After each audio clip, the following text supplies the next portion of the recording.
Joining me tonight is Y.S. Jagan Reddy. Mr. Reddy, we've seen your response to the charges in speech after speech. Why do you say it's politically motivated?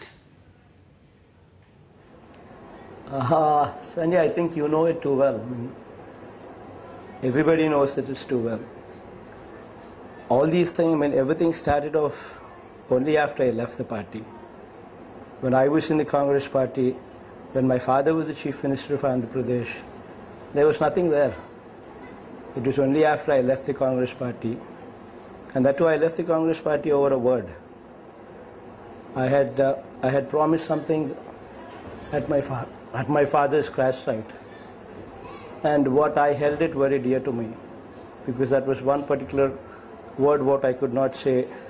I let go of it, and somehow things did not go well with the High Command in accepting that word, and they pushed me to a stage where I was left with no other option but to pursue with the word, or else to destroy my character and be with the Congress party. Probably they would have elevated me politically, right? But it would have destroyed my character.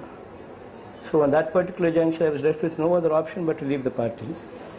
And when I did so, nothing was there against me till then. It was only after that, after a month after I left the party, everything started coming on to me. You know, it is really something. A Congress minister goes to the court, right, against my father, who is no longer the Chief Minister, first of all, and that too after 2 years after his death. And this man writes an undated letter, just a letter, nothing else, one-page letter to the court. And then this man later went on record, the same minister, Shankar Rao, that it was on behest of Congress High Command, Sonia Gandhi, that he had gone ahead and written a letter to the court. I mean, yeah. That man went on record. And then immediately after that, the Telugu Desam party also impledes. So it was like two political parties impleading in a case. So you're saying both Chandrababu Naidu and Sonia Gandhi in a way responsible for this charge sheet. But just to quote Mr. Jagan Reddy, you were talking about your father, and the CBI has actually mentioned your late father in the charge sheet. They've mentioned him as a perpetrator of offence and said that you actively prevailed upon YSR to commit an offence. Ironically, of course, this is the same Chief Minister who was celebrated by the Congress when he was alive. He actually won Andhra Pradesh and crucial part in the UPA 2 victory in the Lok Sabha elections. What would you say about this mention of your father? See, I don't understand one thing seriously. There is no case there. First of all, I had not made a phone call to an IAS officer myself directly. I had never been to the Secretariat.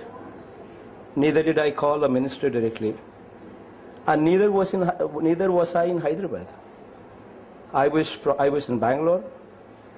I was only handling my constituency. And I was based in Bangalore. My children were studying in Bangalore.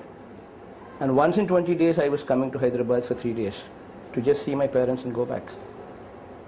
And all of a sudden, after my father's death, I became the target because I left the party. And moreover, there is nothing for anybody to say that my father was corrupt. I would not accept that. He did whatever he did for the interest, in the interest of the people. And there is nothing where these people can prove that he has done something with an ulterior motive. See, first of all, one needs to understand where it's getting into. See, first of all, if there is something, if you want to nail somebody, first of all, you need to go into the details. So you cannot issue a GO without the cabinet approval. First of all, you need to get into those details. If he's done something out of the way, then you need to prove it. You need to look into the precedents. You need to see his predecessors. Chandrababu Naidu was his predecessor. You need to compare what he did with what Chandrababu Naidu did. Did he go out of the way? I mean, I would agree if Chandrababu Naidu would have done something, and he would have done something out of the way what his predecessors have not done it. When he's done exactly what Chandrababu Naidu has done, then how is it that what Chandrababu Naidu is done, it becomes legal, and all of a sudden what my dad does becomes illegal. And the same thing what again is practiced by Kiran Kumar Reddy's government is also legal. Why is that so? Right, you said go into the details. You're asking that why is it when Chandrababu Naidu allotted land, the same questions have not been raised. You are saying the Kiran Kumar Reddy government did the same thing. But let's just go into the details of the CBI charge sheet.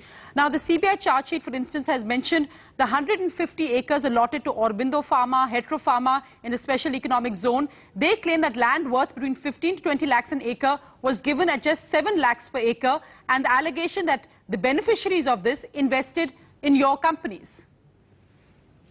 The charge sheet, whatever they've spoken about only two companies, that is Aurobindo and Hetero. Both these companies are probably the top 3 in the state, pharmaceutical companies in the state. Right. And probably Aurobindo and Hetero also come under top 10 pharmaceutical companies in this country. And moreover, whatever land they've been given, that is 75 acres of land each, they have not been given in the heart of the city.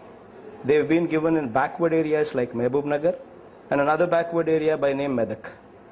This is probably more than 100 kilometers away from city. It is not in Hyderabad or Rangareddy where you can talk about these lands as heart of the city.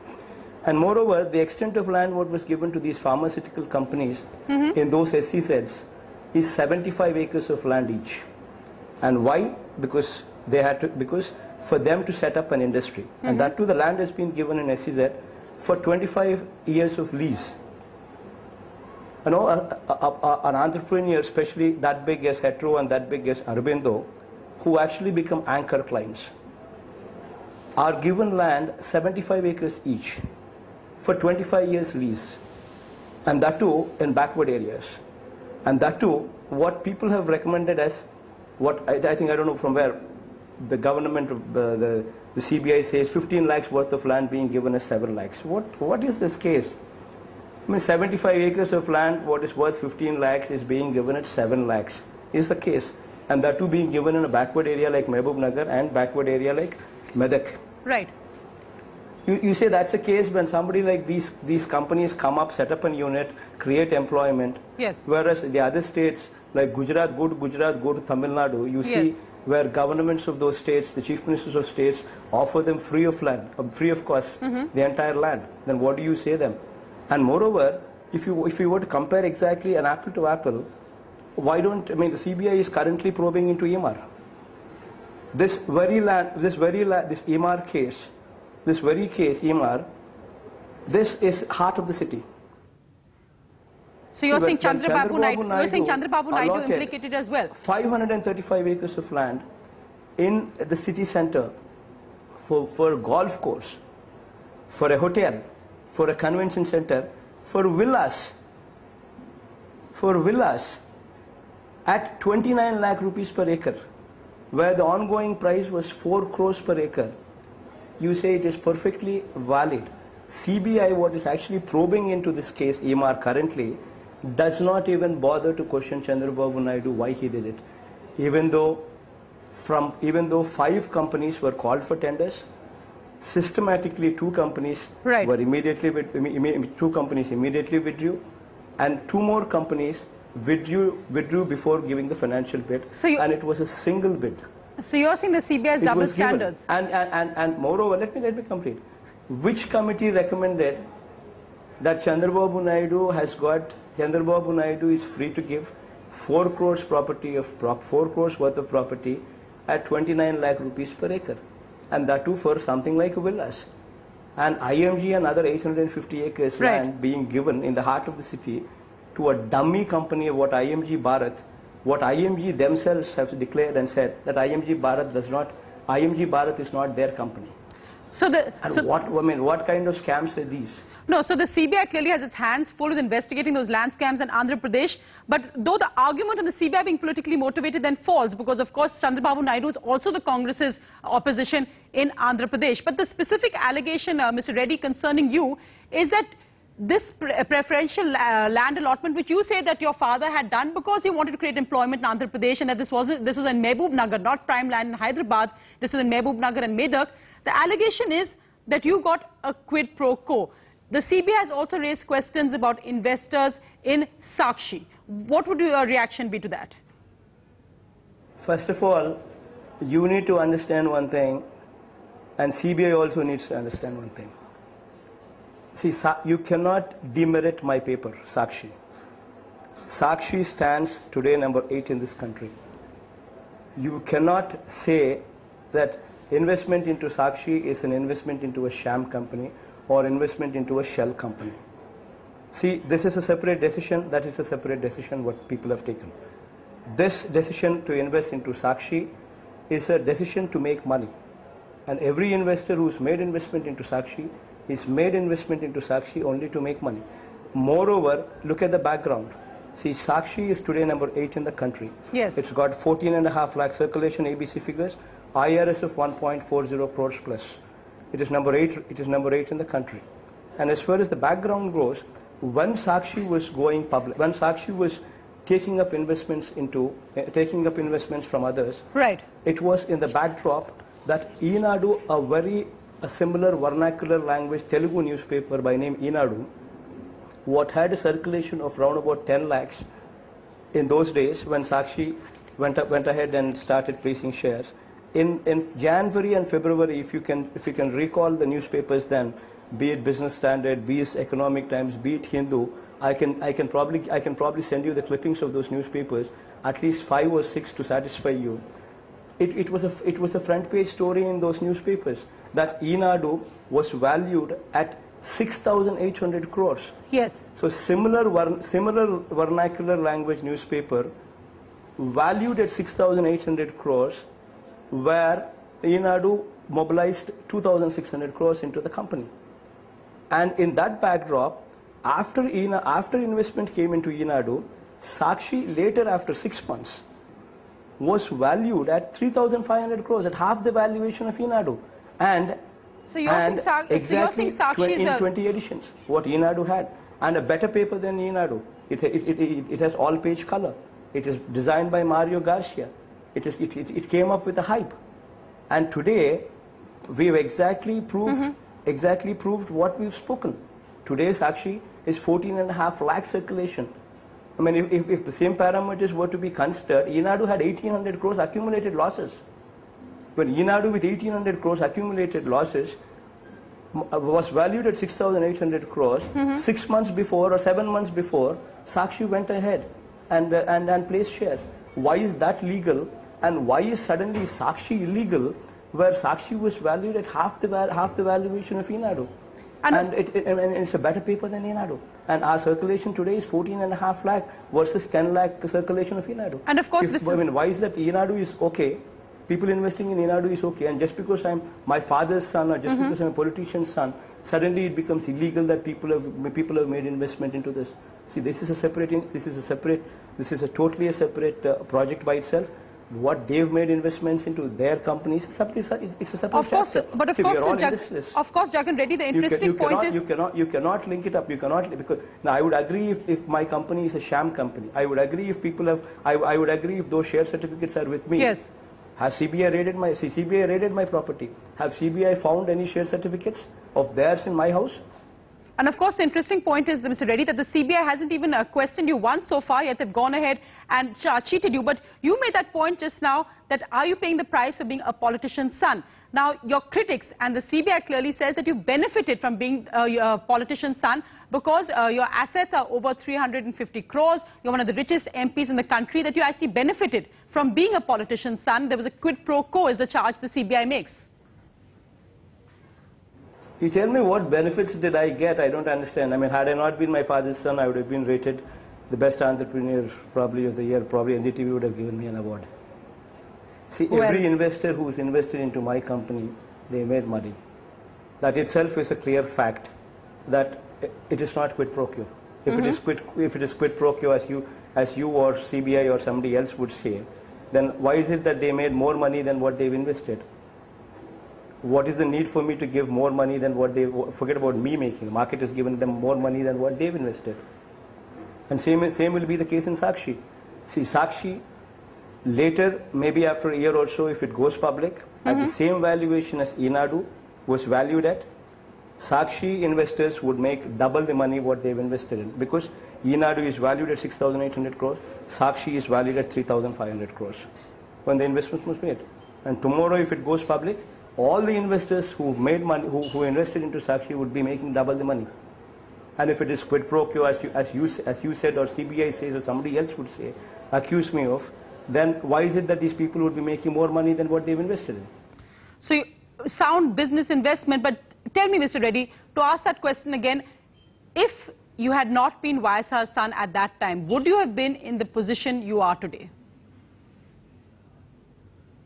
See, the fact is, me being YSR's son did not make any difference, because the reason is I was not in Hyderabad. I was in Hyderabad once in 20 days, probably for 3 days, to see my parents and go back. My children were studying in Bangalore. And I did not make a phone call to IAS officers, neither did I make a phone call to ministers, neither did you find me in Secretariat. So how is it that you can say that just because I happened to be my father's son, it elevated me? No, it didn't. Practically it didn't.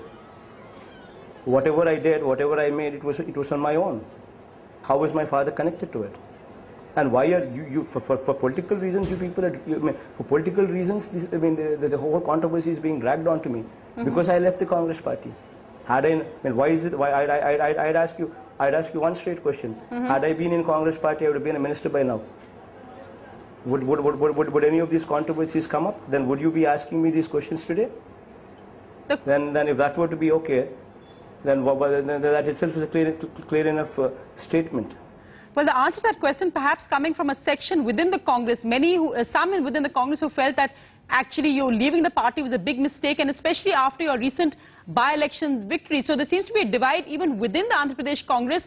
Some who think that perhaps a good strategy would be to take you back into the party, to get you back into the party somehow, and others who think that perhaps an arrest would bring you down. What really do you think your strategy is now vis-a-vis the Congress? I do not know about what Congress thinks of me, Sanya, but the fact is we in Congress cannot go together, because we are practically fighting the Congress party in the state. We are practically sitting in the opposition. We are practically raising our voice on every anti-people decision what Congress party is taking on. So we are literally the opposition here. So we in Congress don't go together in the state. So it doesn't happen that way.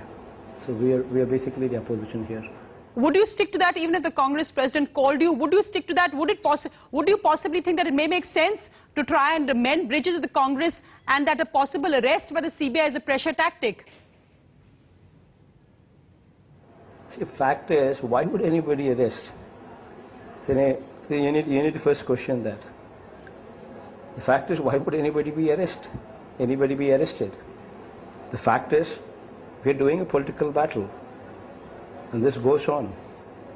And a hypothetical scenario of Sonia Gandhi giving me a call and me going back to the party does not arise, because I value my character and I value my credibility.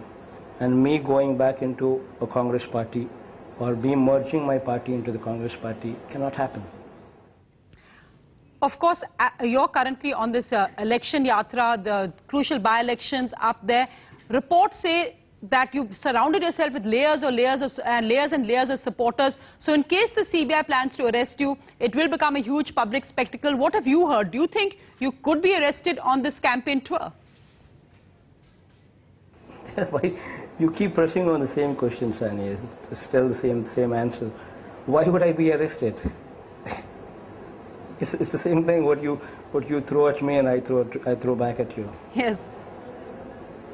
So let's see. Let God be the judge. I believe in God, and I strongly believe in God. And if an arrest kind of injustice is being done, let that injustice also be watched by God. Right, of course by God and of course by the voters of Andhra Pradesh. Jagan Mohan Reddy, thank you so much for joining me tonight on the show.